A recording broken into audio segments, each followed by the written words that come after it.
verses that are there. Proverbs 4 and 23. I'm going to read a very familiar scripture, and then also Jeremiah 17 and 9 for my message today that I feel like the Lord has for us. Proverbs 4:23 says, "Keep your heart with all diligence, for out of it spring the issues of life." Out of it spring the issues of life. And then Jeremiah 17 and 9 says, "The heart is deceitful above all things and desperately wicked. Who can know it?" For a little while this morning, I want to speak simply asking the question, how is your heart? How is your heart?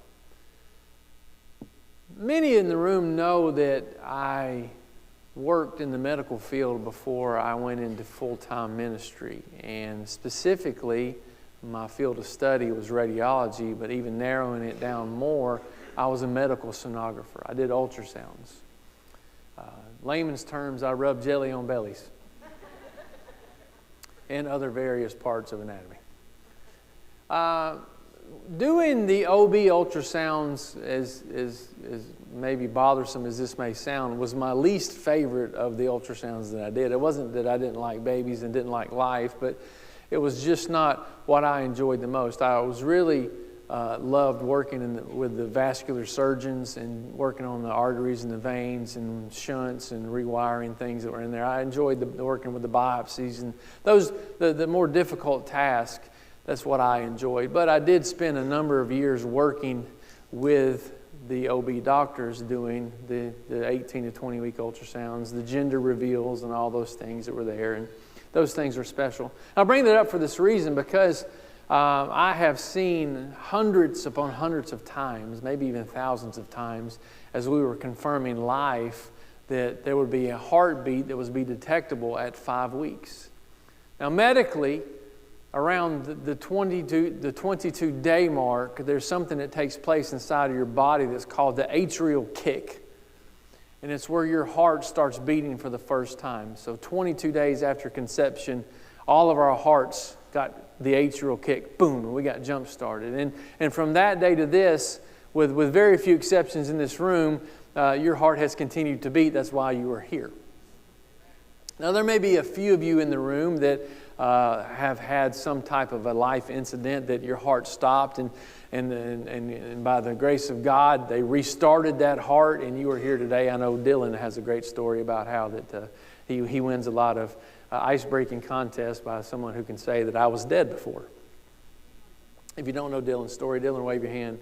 Dylan's got a great story, and he loves to tell it. You should get with Dylan and let him tell you that story.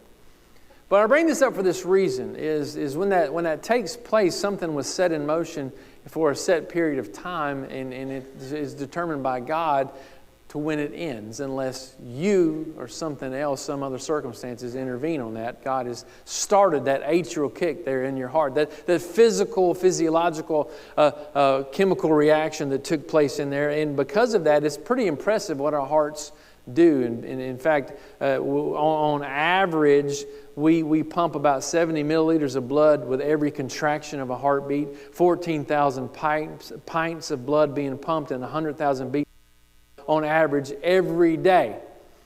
Now some of you are like, well, no wonder I'm tired. No wonder I'm tired. I got a lot going on, and you do. Now maybe your heart has skipped a beat a long time ago, and when you found that special someone in your life, and you remember seeing them and beginning to develop a relationship there, and maybe they're sitting beside you right now. You might just want to reach over there and just kind of squeeze their arm and say, you made my heart skip a beat. Some of you may be sitting beside somebody that you don't know, but it's very attractive right now. And I just want you to know that you can squeeze their arm on your own time. We're not going to do that right now. We're something special we want to do. God has given us this amazing gift called our hearts, our physical hearts, and of course, we can't even make them beat on our own. Anybody in the room a little absent-minded? Anybody guilty of losing your car keys or your key fob, or maybe you losing your phone? Anybody willing to raise your hand and admit that there's been times that you have left that in the most random of locations? Aren't you glad that you don't have to remember to keep your heart beating? Because I dare say there'd be a whole lot fewer people in this room if it was up to you and I to remember to. Now, some of you pointing fingers right now. Don't do that. But I'm thankful that God did not put that on us. That He just said, you know what, I'm going to make that an auto response inside your body. But I want you to know that God didn't just give you a physical heart. God also has given us a spiritual heart. There is the inner me that is there. There's the inner you, and it's the part that chooses, it's the part that devotes, it's the part that commits, it's the part that wills, and it's the truth that is that no matter how well you take care of it, your physical heart one day is going to wear out. It just happens. But God didn't just give us a physical, He gave us a spiritual. Your spiritual heart is the core of you, and it goes on with you forever. And that's what the writer of the book of Proverbs is saying, the wise man, when he says, again in Proverbs 4:23, keep your heart with all diligence, for out of it spring the issues of life. In other words, at the top of the list of priorities that you go through on a daily basis, the first priority you need to have in your life is to guard your heart, the King James says. Guard it, keep it, watch your heart, care for it, because your whole life flows out of that. So here's the question I want to ask, and many of you who've been around me for a while know that I like asking questions to make you think. So my question today in this message is, what is the condition of your heart? Not your physical so much today, even though I think it's important to be mindful of that, but specifically, what is the condition of your spiritual heart? How is your heart for God? There's a fascinating parallel, I think, between the physical and the spiritual. So many things we read about in the Scriptures parallel between what we experience in physical life and what we also experience in our spiritual life. And this, I have a quote for you today. I'm going to put it on the screen for you, and I'm going to read it. But here's a quote from research cardiologist Hardwin Mead. He said, "We see people come in all the time that look perfectly healthy. You wouldn't know that there was anything wrong with their heart. Simple tests can be done like listening to the heart or doing an EKG. Things still look fine. But put that person under stress and now we see there's something wrong. Maybe life-threatening. Put that person under stress. If we haven't examined them under stress, we might never have found the problem and there could have been a dire consequence. But caught in time, we have a chance to correct it. They can live a healthy life if we examine their heart when they are under stress." And I want you to know, I feel like that same thing is true when it comes to our spiritual condition. That sometimes life brings stressful things to us. And when that happens, more often than not, it reveals the true condition of our spiritual life. It reveals where there may be an issue. We need to spend some time digging around to try to figure out what I need to correct so that I can do what I'm supposed to do under stress. Anybody willing to say you've been stressed at least once in your life? Yeah. Anybody also saying to you that there have been more than one time you've been stressed? Yeah. It seems to be just a fact of life. An unhealthy heart spiritually is a heart that loves the wrong things in the wrong way for the wrong reasons. God's desire is that we follow after Him, that we have a longing inside of us to be obedient, to want to know His desire and follow after that with our life. John warns about having disorder in 1 John chapter 2, verse 15. It says, "Do not love the world or the things in the world. If anyone loves the world, the love of the Father is not in him. For all that is in the world, the lust of the flesh, the lust of the eyes, and the pride of life is not of the Father, but is of the world." And if there's anything that goes on in our day, I feel like it's important to know that wasn't just John speaking to his day and his time.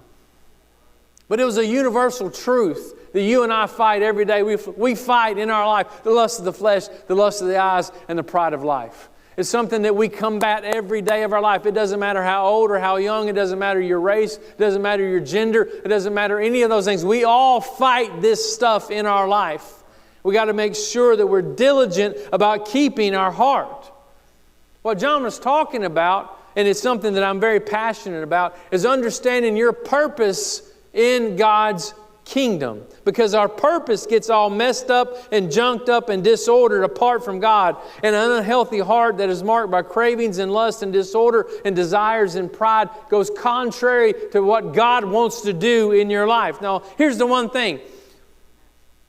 What I do with my spiritual life is my responsibility. I have to own that. I can do my best as a human being. I can do my best as a brother and sister in Christ. I can do my best even in the ministry to try to encourage you to be better and make better decisions. But I can't force you to do that. You can't force me to do that. You can try to be persuasive, but at the end of the day, I'm responsible for me and you're responsible for you. You need to take ownership for your spiritual condition. You need to take ownership. That's why it's important that you stay in tune with where you are. And I say that because I'm guilty, and I'm quite sure that most everybody else in this room has been guilty of doing this before. And that is, you act in a way or you say something and you make the statement, I can't believe I did that. Or I can't believe I said that. That's a real good indicator that you're really out of tune with your spiritual life.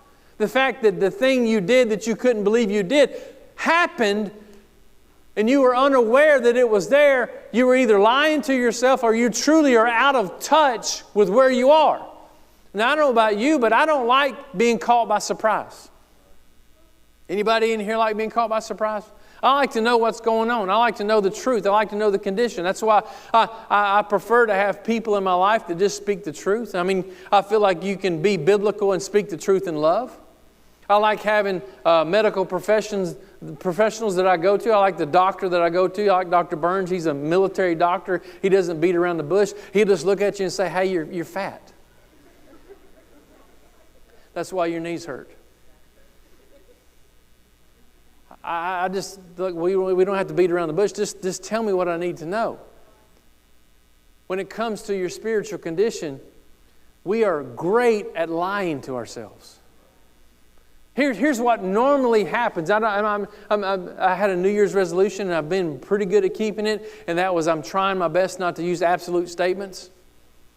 But I feel like this is something that will reach most of us in the room, and that is when we find ourselves being in a position where we are aware that I'm not as good as I should be, our default reaction is to look for somebody worse off than us. It's to say, well, at least I'm not like them. Yeah. We look around and say, well, I know what I did wasn't good, but at least I'm not like so-and-so. At least I'm not as bad as Wesley. At least, we do that. Have you noticed that? Now, whether you say it out loud, we think it. I may not be the best, but I'm sure not the worst. But that doesn't make where you are any better than the worst person, because you still are admitting I'm not where I need to be. Now here's the thing. When it comes to my spiritual life, I may think my heart's okay sometimes, but even when I come to church, and again, we got to be careful, because we'll come into a service like this where we're in the presence of God and we're worshiping and we're singing, and we almost get that mindset of, man, I'm on fire for God. I got my hands up and I'm worshiping. I'm even jumping a little bit. I'm even engaged a little bit, or we'll have Mission Sunday and Brother Elkins gets up and talks about what's going on around the world, and we find ourselves where our heart is being tugged on a little bit, and we're a little emotional. We're like, you know what? I'm a pretty good person. I'm sensitive to that. I'm engaged in this, and we begin to try to balance out a scale that's just set off, because we always want to justify why it's okay for us to be where we are. Have you noticed that? We're not saying we're perfect, right? None of us are going to do that. I'm not perfect, but at least I'm not there. Or at least I'm not that bad. Now, here's the interesting thing, is that God doesn't look at you and He doesn't say to Himself, I wish that Jeff was as good as Kevin. Or that Kevin is as good as Jeff. He doesn't do that. He's looking inside your heart for your decisions and what you're doing. Now, we like to contrast and compare. But God's not contrasting and comparing. He went ahead and set a standard Himself and said, look, this is what I want you to do. And that's one of the things I love about our God, is He didn't leave us alone, number one. And number two, He hasn't asked us to do anything He Himself is not willing to do first. He gave us an example. It's called Calvary, and said, this is what I want you to do. Now, here's what happens more often than not, is that we begin to bring our feelings into the equation. Now, you guys still staying with me? I'm talking about our hearts. I'm talking about our spiritual hearts. And how more often than not, we find ourselves taking our feelings and we like to put our feelings on an equal playing field with truth. You got to be really careful with that, because I'm going to tell you, your feelings will lie to you. Anybody ever realize that? I know I use this example quite a bit, but I remember being able to be in this age group right over here and making a statement, I'm in love. You're not in love. You don't even know what love is. You barely can spell it. You don't love. Love is something you experience over time. In fact, if we only really get down the heart of the matter, I'll put a plug in for last Sunday's sermon. To really understand love, you have to understand who love is. God is love, according to His Word. And for you to fully grasp love, you have to have a relationship with Him. But we will lie to ourselves, and we'll bring our feelings into it, and we'll begin to justify why it's okay that I don't do the very thing I hold other people accountable to. Anybody ever been there? Anybody ever call somebody else's hand on something that you have done, but you didn't really call your hand on it? Because we justify ourselves in there, and then we feel like, well, I just don't feel like it's okay. I don't think it's applicable in this day and age, and I know that Scripture says this, and I know that God says, if you love me, you'll keep my commandments, but I'm hoping that He'll grade on the curve. Now, again, it's not about works, okay? Please don't misunderstand me. You can't earn your way into heaven. You gotta be obedient to what He wants. It was Jesus' red-letter words that said, if you love me, you'll keep my commandments. He didn't say, if you love me, you'll just keep my suggestions. My commands. When I come to church, I come in, the goal of being in a worship service is twofold. It's for me to remember it's not about me. All right? You can't really worship if you're thinking about yourself. To worship, you have to acknowledge, God, you are bigger than me. You are better than me. Your ways are higher than my ways. And this is not about me. You have to acknowledge that. And then you also have to become aware of what it is you need to work on in your own life. And as I have been guilty of saying many, many times in this pulpit, if you haven't repented today, you really should. Because you're not that good. Nor am I. There shouldn't be a day that goes by that you shouldn't stop for a moment and say, God, please forgive me for the things in my life that I have not done correctly. I'm not saying it's like you're out murdering, okay? Or you're out, committing adultery. I think sometimes we feel like the only time that I need to repent is if I hit one of the biggies. It's like we have a mental checklist. Well, as long as I'm not on drugs or alcohol, as long as I'm not using hate speech, but we don't think anything about embellishing, which is called lying. Some of you lie so much you don't even know what truth is anymore.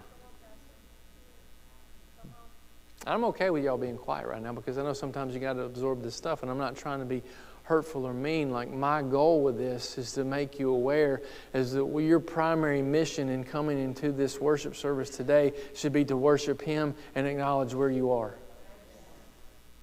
To worship Him and acknowledge where you are. So I'm going to ask you again, how is your heart? Not your physical, but how is your spiritual heart? How are you? Are you in tune with it? Or are you lying to yourself? It's your responsibility. It's not mine. How are you doing with being in tune with your heart? Life will bring you stress. Have you picked up on that yet? There's going to be a problem that's going to come your way. It could be a relationship that you're in with another person, or it could be a frustration that you have in your marriage because you feel like you're always the one having to compromise, or it could be something at work that doesn't go the way you want it to do, or you got bad news, or there's a financial pressure and you realize that you don't have as much money as you have or you realize that you don't have all the things that you feel like you have to have, or there comes a change that you didn't initiate, or there comes a temptation, and when I'm faced with not getting what I feel like my heart truly desires and wants and under stress, then I find out the truth about where I really am. Where I'm really at.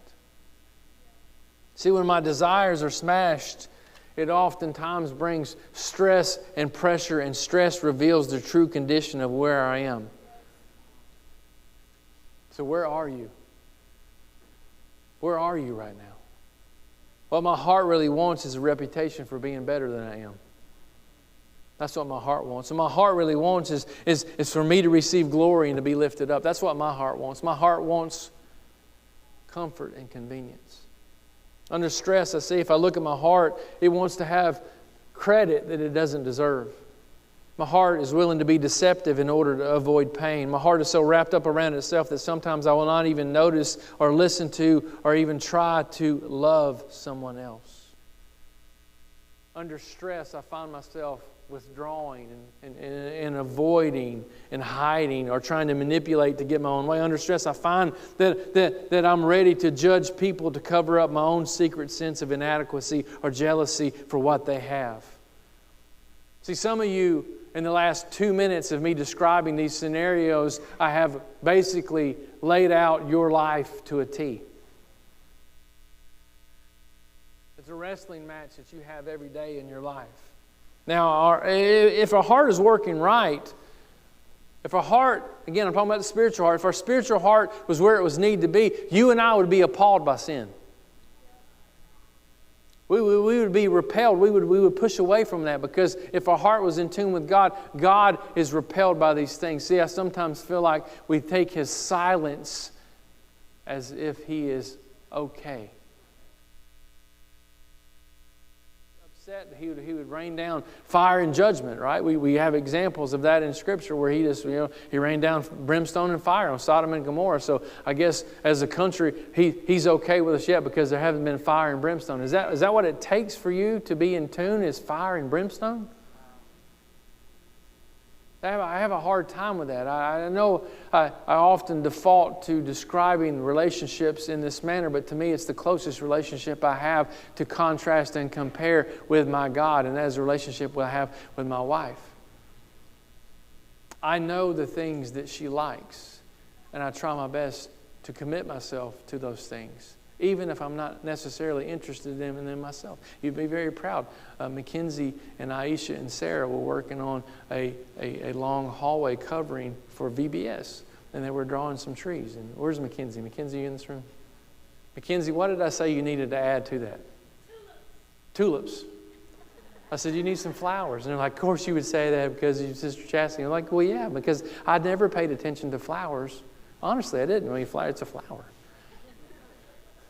But now I know the difference in begonias and tulips and other stuff when she quizzes me. Dahlias and tubers. I don't even know what these words are, but they're there in my vocabulary. Now, why am I bringing this up? I do this because of how much I love her. And when you're in a relationship where you truly love someone, there's things that you do because of the love you have for them. He died on a cross to provide a way of salvation for you and I. For you and I to reciprocate that love back, there's going to be things that He's going to ask you to do that you may not necessarily want to do them, but your love, your heart should push you that way. It should cause you to say, I want to do this for you. I want to live a life that's committed for you. I want to do these things. I want to separate myself so that I belong only to you. And that's why it's important that you keep tabs on the condition of your heart, because when you're around sinful situations, when there's things going on that stand in direct contrast to His Word, there should be something inside of you that resists that. It pushes back and says, this isn't right. There should be instances even where maybe you don't fully understand all of the why, but there's just something in your spirit that says it doesn't feel right. I don't want to go any further because it doesn't feel right. I can't explain it. It just doesn't feel right. That's a good spiritual heart because you're allowing your conscience to work, that God-given thing He put inside of you to understand right and wrong. It is there. If it's working right, I don't want to gossip because I know it messes up someone else's life. If it's working right, I'll own up to my mistakes instead of telling a lie to avoid the punishment. If my heart is where it needs to be and I'll look at what's going on around me, I'll try every day to make sure that I have made space for God and His plan in my life. Now, I don't want to be the guy that just messes up people because I never learned how to handle my own anger. I don't want to be the guy whose heart gets smaller because I'm just bitter. I don't want to be that person. And if our hearts are working right, you say that when you say, I don't want to be that person. You don't want to be that person. You want to be tuned in and growing in your life. And I feel like more often than not, I'll be even specific. I'm talking about apostolic Pentecostals somehow, some way feel like it's okay to plateau in your walk with God. It's not. You should be constantly learning and growing and desiring and hungry and thirsting after righteousness. Not that I figured a few things out and I've got a couple of marks checked off and I don't do that anymore, I don't do that anymore, I don't do the biggies over there, so I'm in a good place. No, there should be a constant craving and a desire and a hunger in your life to get closer and closer and closer and closer to God. In order for me to get closer to God, the only way it works is there has to be less of me in the equation. I don't have time to go into a deeper Bible study with this, but the Scripture talks about going from glory to glory. The only way you can go from glory to glory is there's a more weightier glory that goes on each time. There has to be less of me. That means I got to peel off some stuff in my life in order to get closer to God. It's not just about escaping hell. And I'm afraid so many of our relationships are based on the fact of I'm only going to be good because I don't want to go to hell. There's nothing wrong with having a mindset of the fact I don't want to go to hell. Nobody should ever want to go to hell. But that's not my relationship with God. It's only built on escaping hell. It's about being closer to Him. It's about understanding my purpose and my plan and what God put me on this planet to do. And He didn't create me just to escape hell. He didn't create me just so that I could be self-centered and self-focused and a selfish little human being that built my own little kingdom. That I would spin around the sun for 70 or 80 times and build up my little 401k and my little easy life and my little retirement plan. And as long as I showed up at the church building, I gave in the offering, I gave to the missionary out there. That can't, surely a rational thinking person can comprehend there's more to me than that. Because what we're seeing today, we are at epidemic proportions when it comes to how many people are dissatisfied and anxious in this life, because it was never meant to be about you. But our culture has created this comfort zone that we live in where it's all about me. And again, you guys that have been here know me well enough to know I love my nice pickup truck and I like the house that I live in. And I'm thank God for the Carrier family who invented air conditioning. God bless that family abundantly for what they've done. I like those things. But if that stuff goes wrong, if somebody runs into my truck, if the air conditioner quits working, which seems to be a reality that happens a lot in our life, I don't cuss and fuss and get out there and shake my fist at heaven and say, God, why don't you love me? But I feel like so many times we feel like we're only in the will of God when everything's working according to our plan. Sometimes God likes to come in and disrupt your plan so that it reveals the true condition of your heart. Have you ever been? I'm not. All right, so we won't even confess about ourselves right now. Let's do this one. Have you ever been in a circumstance where there was someone else, and something happened? You were at work and the machine quit working, or you were at school and the teacher did something. There was just a scenario, and then that person all of a sudden turned into somebody else. and the things that come out of their mouth, you were like, whoa. There was a side of them that was revealed that you had to step back and you're like, oh my goodness, I had no idea. Like, wow. Anybody know what I'm talking about? So what you seen in that moment was that there was a disruption that happened, and the disruption revealed who's really there. Now, please understand, I don't feel like we should go around and confess everything that's in our heads. How scary would that be? I've never been in your head, thank God. I've never been in your head. And you've never been in my head, thank God you've never been there, because you would probably want me committed if you knew all the things that went on in my head. If you knew all the things that sometimes I think when people are talking to me that go on in my head. Like things like, why are you this way? How did you not see that wasn't going to happen? How did you not know that was really dumb? Or other random musings that enter in my head while I'm mowing the yard. Anybody else have random musings while you're mowing the yard? Yeah, contemplating all life's equations that are there. Now, I bring that up for this reason. I don't feel like when he said confess your faults to one another, he said confess every little crazy thing that's in your head. Because we would never have any friends.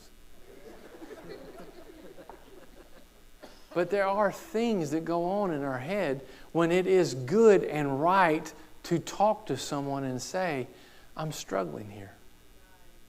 Would you help me pray about this? I'm dealing with anger that is trying its best to control me, and I'm trying to keep myself in check. So can I be accountable to you? Or I'm struggling with these thoughts that I know are not incorrect, or whatever your scenario or circumstance may be. And we can help each other with that, because in the process of disruption and life stresses, it reveals where we are. And the worst thing you could do is ignore it. Been many times that I was doing exams on patients, and I would begin to ask them a few questions because I had what was the possible diagnosis on my request that was there, or the reason why I was doing the exam. And I would like to ask them some questions to see if what they were saying was going on matched up to the diagnosis, because there have been a few times when the orders got mixed up. So it was always good to check. So I have you down here. It says we're going to check your gallbladder. Have you been having problems after you've eaten food? Are you having pain in a certain area? Ask questions. Now, what always surprised me is how many people would say, oh, this has been going on for a while. Like, what do you mean it's been going on for a while? Yeah, I've been living with it for like 8 months. So you're telling me every time you ate a high-fat contact meal, you threw up and you couldn't move for 2 hours, and you've been doing that for 8 months? Yeah. Why? Well, I just kept thinking it was going to pass. It was going to pass? I would think after a couple of days of this, you'd be like, this ain't getting any better. Or there would be people who would show up and they would have like a knot on their abdomen, like the size of a bowling ball. And I'd be like, did this just pop up? Well, no, it's been growing. It's been growing for the last 6 months. Well, I would think when it got up to the size of maybe a golf ball, you should go get that. But we've passed golf ball. We're at bowling ball stage. And then you can't even hide it under your clothes. And you're like, okay, now maybe it's not going to get better. Now, I'm being a little funny with that for this reason. Those are physical things. But let's get down to the spiritual things. How many times do we lie to ourselves? How many times do we just brush it off? How many times do you have to lose your temper and act like a fool? How many times do you have to find yourself visiting websites you're not supposed to be on? How many times do you have to basically destroy every relationship before you realize the problem is you? Is you. But we're the king of lying to ourselves. You see, we need to be tuned in. We don't want to be that person. But all too often, the heart is not the healthy thing to do. It's just out of sync with God. So I talked about confessing. The scripture that supports that is 1 John 1:8 says, if we say that we have no sin, we deceive ourselves and the truth is not in us. 9, if we confess our sins, He's faithful and just to forgive us our sins and to cleanse us from all unrighteousness. If we say we have not sinned, we make Him a liar and His word is not in us. I'm so thankful for that passage of Scripture for two reasons. Number one, it lets us know I need Him. And you need Him. And if we say we don't need Him, we're making Him a liar. But I love the part that says, if I confess, He's faithful and just to forgive. If I confess, He's faithful and just to forgive. If I confess, He is faithful and just to forgive and to cleanse. And you've heard me say this before, that cleansing part, the best analogy I know to make that make sense is be like when the girls were little and they'd come in and they would have mud on their hands and they'd be like, Dad, will you please clean my hands because my hands are dirty. But I, looking at them, would see that they were more dirty than just their hands. Their head's dirty, their feet's dirty, they look like they've been wallowing in the mud. But for them, it was just the hands. But when I confess, that's the beauty in that verse of Scripture, is that when I confess, He's faithful and just to forgive and to cleanse me from all. Even the things I'm not aware of in that moment, He says, I'll forgive that too. What a good God we have. That's why it's important that you stay in tune with your spiritual heart. Sometimes I think we hear these words, and if you're part of the church each week, so often they just don't stab us anymore. That's why I love that John goes on in chapter 2, verse 1, says, My little children, these things I write to you so that you may not sin.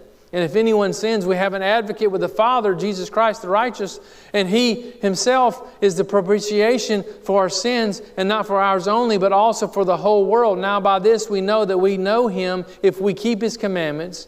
He who says, I know Him, and does not keep His commandments is a liar, and the truth is not in him. But whoever keeps His word, truly the love of God is perfected in him, and by this we know that we are in Him. And then he goes on in the next chapter, 3 verse 1 says, Behold, what manner of love the Father has bestowed upon us, that we be called the children of God. Therefore, the world does not know us because it did not know Him. If our healing for our restlessness and our confused heart only comes when we find our identity and our value and our worth and an understanding that I am a child of the King. You are a child of the King.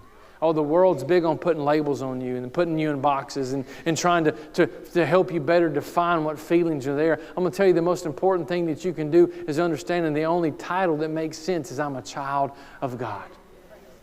I'm a child of God. Everything else comes secondary to that. I'm a child of God. I'm who He died for. I'm who He was loving. I'm who He went to the cross and willingly put His hands out and allowed them to nail Him there. That's because He loved me. He loves you. And that love should drive us to want to be the very best version that we can be of ourselves. I remember, and I've said this before, the birth of our daughters. I remember each one of those 3 special days when they came into the world and being overwhelmed by the love that was there. And I've talked with some of you here today, and you've told me about all the things that you've gone through. And some of you have felt the pain and the sting of a loss of those that are close to you, the loss of a child. Some of you in this room have experienced something that I can't quite get my mind around, the loss of a child. Some of you have dealt with the pains and struggles of infertility and the longing to just be there, and even the longing in the process of just trying to adopt a child and what was going to happen there, and how your heart hurt so much because you just knew that there was a piece of you missing because of that desire. And I want you to know that you have some kind of a glimpse into what it is that God feels because He loves us so much. His desire is for you and I to be in a relationship with Him, to be His children. And that's who we are. And I want you to know how great a love that is. That He became our atoning sacrifice to bring us into a right relationship with Him. And when we were born, Jesus looked with you and He said, I'm so filled with love, I'll die for you.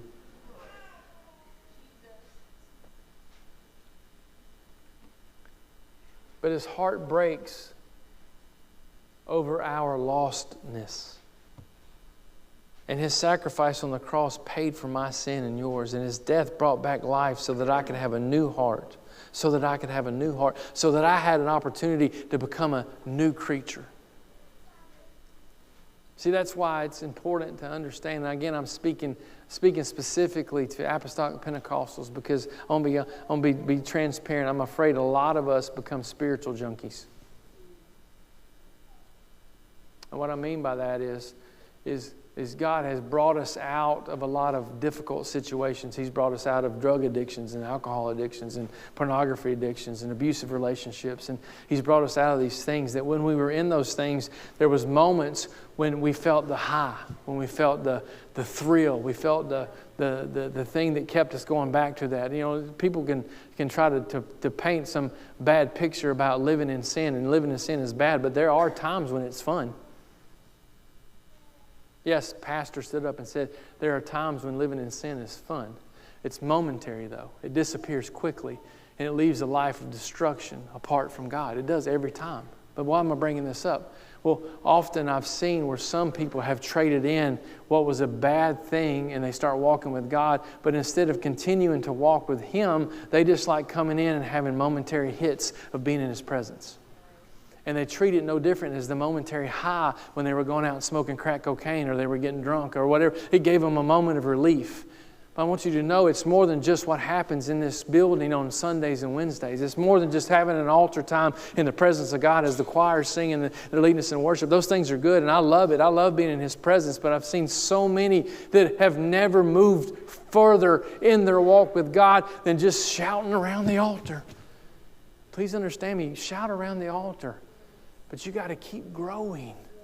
You got to keep deepening. You got to stay in tune with your spiritual heart. It's important. There should be the ability for you to look back over the last year, over the last 5 years, over the last 10 years, and see that there has been growth in your life. And the only way you're truly going to grow is to know where you are. It's to know where you are spiritually, and to continue to hunger and thirst. And so many fall short because it's just not convenient. And it's just not easy. And I would ask you, where did that come from in Scripture? That it was going to be convenient and easy. For us apostolics, that you remember the day that God filled you with His Spirit. You remember speaking in tongues. You remember the day you were baptized. What a day that was. But have you grown from that moment? Because that was the beginning of your walk with God. I'm going to say that again. That infilling was the beginning of your walk with God. So are you still at step one? That's how we do, right? We're people. We like to look at the IKEA instructions, right? 1, 2, 3, 4. So we look at a plan of salvation. We do 1, 2, 3, 4. And we're like, okay, I did it. I'm good. I'm not going to go to hell. But you missed the part about living the overcoming life. You missed the part about how important sanctification is, and it's a lifelong process. You get your diploma on the sunny banks of deliverance. Not over here. You get it over there. And the only way you're going to make it over there is you got to stay in tune with your spiritual relationship with Him and your heart. You got to be working on it every day. I know I'm dragging this out. I'm starting to lose some people, so I'm going to skip ahead.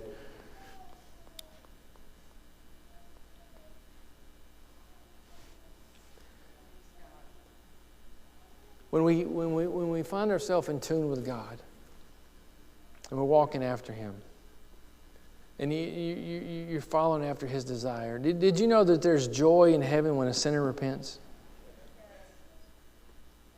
Joy in heaven. Luke 15, one of my favorite chapters in the Bible, and I'm getting ready to close. In fact, the musicians can come. Luke 15, it's the lost chapter. Everything's lost. Got a lost coin, lost sheep, then a lost coin, then a lost son. And I love how in that chapter you see the love of a shepherd. You see the love of a father who's always willing to do whatever it takes. He's wanting to find that was lost. To go after it, to have that kind of a desire and a hunger. So I don't know where everyone is in this room. I don't know everybody's spiritual condition. I know where some of you are because we've talked about what God's doing with you and what you're feeling. But for the most part, I don't really know where you are. I know some are hungry. Some of you are hungry and you're desiring and you're wanting more for God. And that makes my pastor heart so happy that you have a desire. But some of you have grown a little cold. Some of you have grown a little stagnant. Some of you have seemed to be content. And that makes me a little nervous. Again, I go back to my relationship with Chastity. I know that if I'm not working on our relationship, by me not working on our relationship, it starts to drift. Now, when I say drift, I'm not out looking to find somebody else. And there's a reason for that. I'm still standing and breathing right now.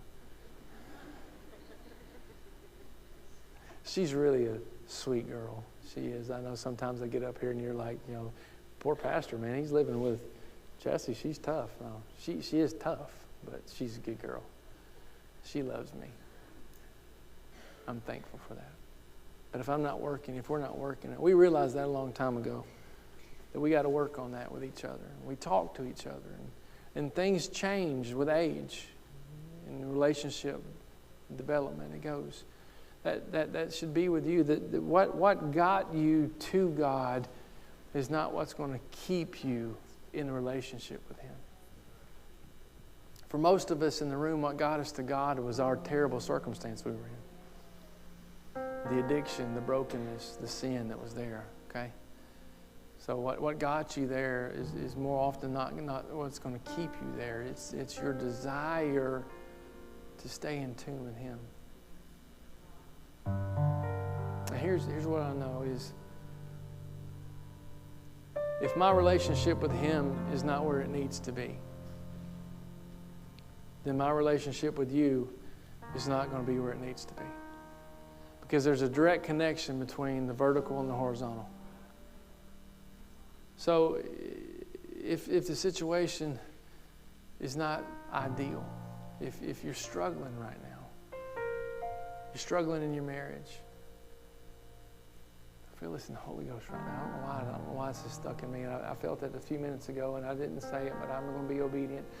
There's a marriage right now that's struggling. I don't know where it is, but it's in this room right now. There's a marriage that's struggling. Listen to Pastor. Both of you got to tune into your spiritual heart.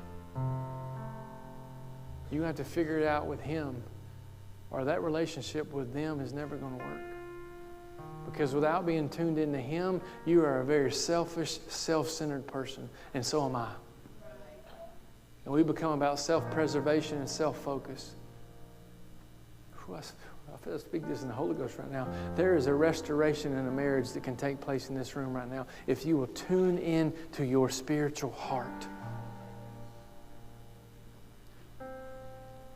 There is an intense desire that Jesus has when He looks at you and when He looks at me. He doesn't look at us in a casual way, but He intently looks at us and desires us. He has it for every human being that's ever been born on this planet, every color, every culture, every language, everybody, whatever you do. There's an ache in His heart to embrace us all and to call them His children. You have never, listen to me, you have never looked into the eyes of someone that He doesn't love as much as He loves you. So, as I end this message today, so here's a couple things I feel like it's important for us to answer. Do you really believe that Jesus is it? That He is the one?